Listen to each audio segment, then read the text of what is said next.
Yes, our next guest began writing as a teenager, now has become one of the most famous and popular authors of our time, Jackie Collins, of course. And these are two of her new books out for the summer reading, The Love Killers. I think she has that very necklace. I think I've seen it around her neck. She does wear yes, a lot of that Panther stuff, yeah. Absolutely, and Rock Star. Yeah. Huh? Yeah. A lot of juicy stuff in here. Kind of patterned after my own life, if you want to know the truth. In any event, here's Jackie Collins. Just an ancient word. Good morning. I'm fine. How are you? Hi, Kathie. How are you? Nice to have you back. Thank you. It's nice to be here. Kathy noticed that the Panther. I have that necklace. You do, don't you? I think I've I wanted to have it on the book because I loved it so much. And there's the here it is, right here. Yeah. There's the bracelet, Yeah. yes. Now, You know, I was very worried about you because I saw you when you did the shows in California. Yeah. And you dragged poor Regis on when he was so sick. I dragged him? No, she didn't drag him, no. Get this man off. This man is really sick. That was my idea. I wanted to come out and Either say you hello. dragged him on or he was just so, you know, maybe you're right. crazy. You did drag me on. No. Let's rewrite a little more history And then the next day I saw him when Don Rickles attacked him in the hotel room. Yes. I made Don Rickles do that, And you too. couldn't even answer back. I It was know. actually kind of Rickles came down wonderful. and sucked my neck. And it wasn't bad. Anyway, Jackie, always writing, always writing. Have you ever written, you know, we had some time ago C. David Heyman on the show. Yes. Who wrote the book A Woman Named Yes. Jackie, which was quite an eye-opener for an awful lot of people. Have you ever written that kind of a book? I haven't, actually. You know, I think that's why I like you I think so it's very sad that people, you know,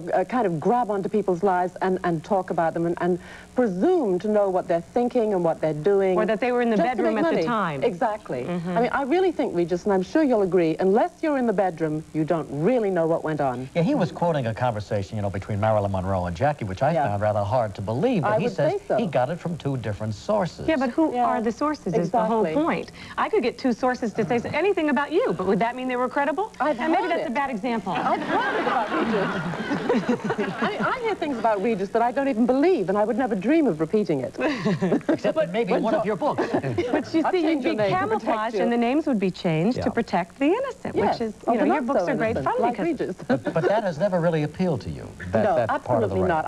I've had books written about me, actually, and you laugh. You think it's very funny because you can see that they're saying things about you that are so unutterably nonsense. Ridiculous. Yeah, absolute nonsense.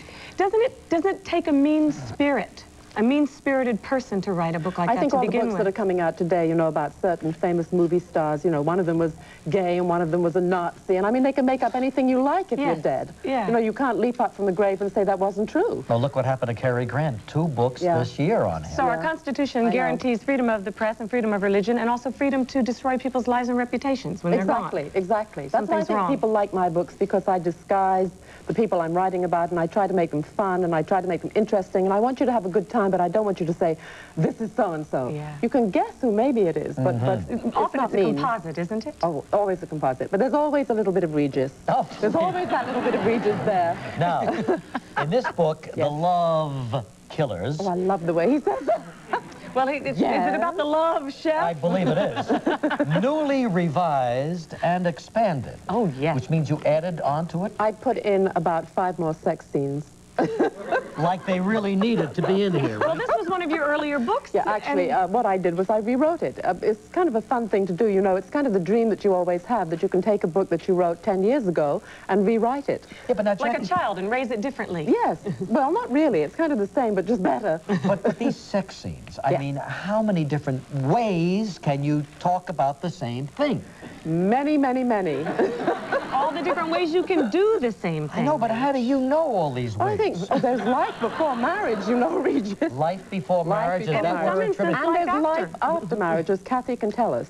Yeah. Yeah, you know, we get your show in California now, so I hear all about Kathie and Frank, and I'm watching that every morning. But are you really writing from experience here, these love scenes? Yes, really? that's why I'm such a tired person. Where do you find the energy? I've got to research another sex scene. You know, I think sex should be fun. We all pick up the papers every day, and there's such awful things and terrible headlines.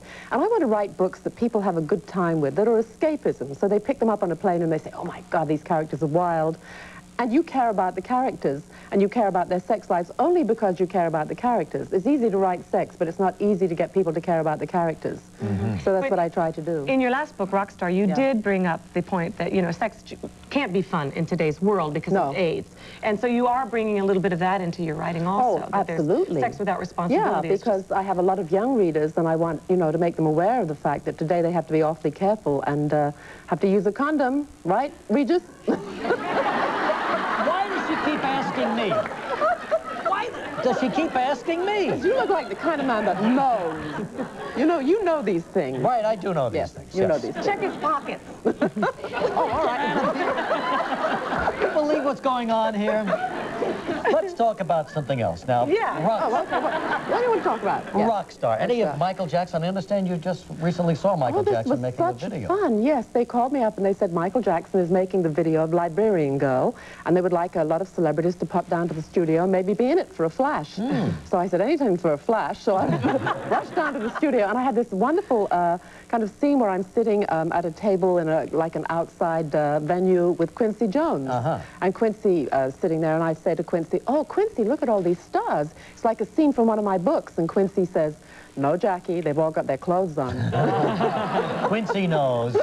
And then Michael Jackson kind of comes down from a crane From heaven, in the air. yeah. Of course, yes. Where else would he come from? He's up there with Kevin Costner, So that was kind of fun to do, but I'm always looking to do something different. And yet you turned down an opportunity recently to be in a, was it a film or a television show? It was a movie called Troop Beverly Hills. Oh, that's right, with Shelley Long. Shelley Long, and they wanted me to play Shelley Long's best friend, and I thought, well, I don't want to do this. I like to be this side of the camera. No, the other side of the camera, not this side. You like to be an observer. Exactly. I like to be in control.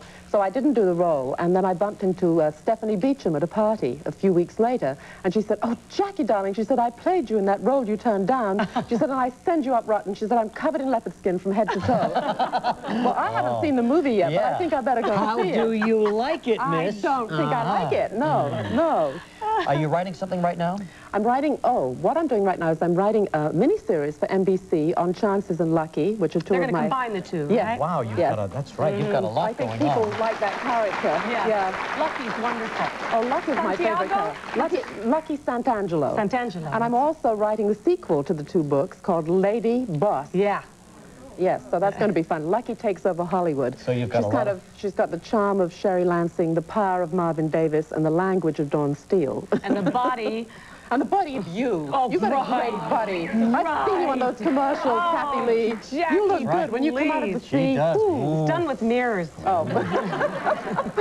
Anyway, Jackie, it's great to always have you on our show, and we wish you good luck with the paperback version. Looking for some fun reading. By every pool and beach this summer. Here it is. All right, Jackie, thanks so much. We'll be back in a moment. Stay with us. Thank you, Kathie Lee. Friday on Live, Vanna White.